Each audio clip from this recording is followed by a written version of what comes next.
This year we had an entirely girl group, which was really nice. So the girls decided for their project that they wanted to do, they had a space out in the back of the school that we'd done a bit of work in before, that we'd done some planting and a bit of a sensory garden with the other groups. They wanted to kind of build on that and grow that space.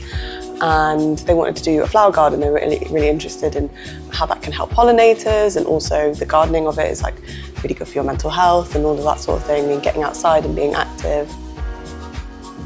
Salima from the beginning, I mean throughout the whole programme, she's been really just interested and always asking questions.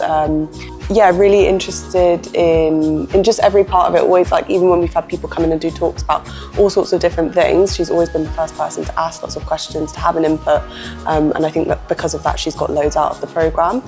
And the variety as well, maybe introducing her to things that maybe she hadn't thought of before, so like the flower aspect of it. And from the beginning, before we got blooming, I sort of spoke to them and said, you know, what sort of things are you guys interested in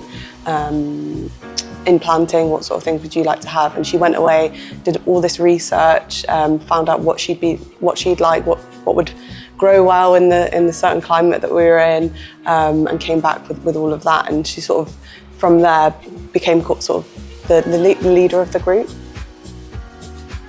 At the beginning of the project, we were thinking mostly about the environment, what can we do to like help the environment, and then we did some litter picking, and then we thought about making, you know, tiny garden with flowers.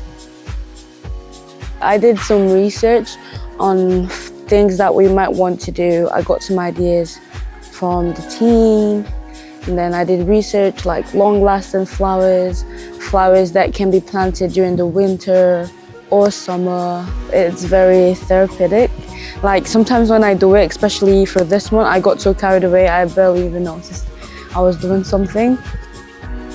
They were all saying how therapeutic it was, especially when they were doing like flower crowns and things like that. But just, you know, how relaxing it was, and working with nature kind of creatively, which was really nice.